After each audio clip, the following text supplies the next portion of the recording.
Halo semuanya, bertemu lagi dengan saya Mahardika di Fisika Isi. Pada video kali ini kita akan membahas materi medan listrik. Nah sekarang seandainya saya memiliki sebuah benda titik yang bermuatan listrik sebesar Q,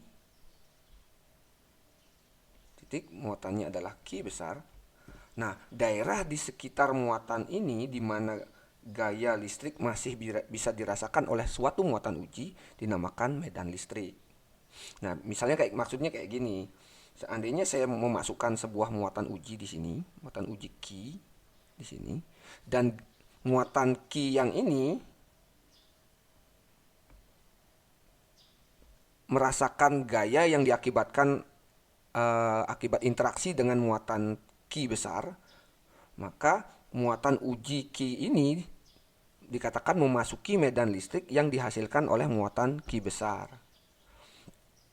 Nah, gaya yang dirasakan itu tergantung jenis muatannya kan. Kalau jika muatan uji Q kecil ini adalah muatan positif, maka gayanya adalah situ karena mereka tolak menolak. Tetapi jika muatan uji ini adalah muatan negatif, maka gayanya adalah ke kiri karena muatan uji Q ini ditarik oleh muatan Q besar. Besar medan listrik yang dirasakan oleh muatan uji Q ini itu dinyatakan sebagai kuat medan listrik. Kuat medan listrik itu kita lambangkan sebagai E. E itu dinyatakan sebagai besar gaya yang dirasakan per satu muatan uji. Karena gaya interaksi yang bekerja antara Q besar dan Q kecil ini itu adalah K dikali Q besar dikali Q kecil per R kuadrat, kemudian dibagi dengan besar muatan uji, maka hasilnya E ini akan sama dengan K dikali Q per R kuadrat. Ini jadinya persamaannya. Ini adalah persamaan kuat medan listrik yang dirasakan oleh muatan yang ini. Dan harus diingat bahwa medan listrik itu adalah besaran vektor. Karena medan listrik adalah besaran vektor, maka dalam penjumlahannya kita harus selalu memperhatikan aturan penjumlahan vektor. Misalnya kalau ada sebuah muatan uji kayak gini kemudian mengalami dua medan misalnya.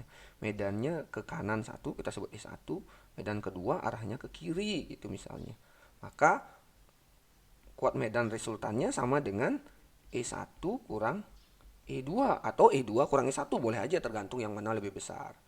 Misalnya lagi seandainya ada sebuah muatan mengalami medan yang kayak gini misalnya. Ini E1, yang ini E2. Seandainya ini tegak lurus maka resultannya kan kayak gini. Ini E resultan.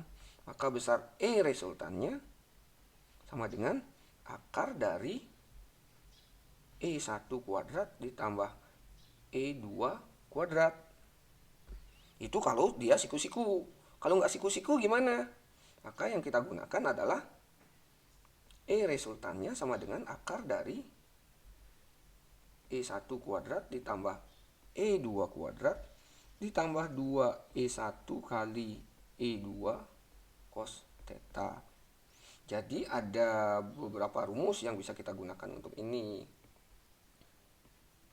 Yang pertama adalah ini kalau dia berlawanan arah, kalau searah ya dijumlah aja. Kemudian kalau dia membentuk sudut siku-siku kayak gini, kalau sudutnya nggak siku-siku, ya udah gunakan persamaan E1 kuadrat tambah E2 kuadrat tambah 2E1 E2 cos theta.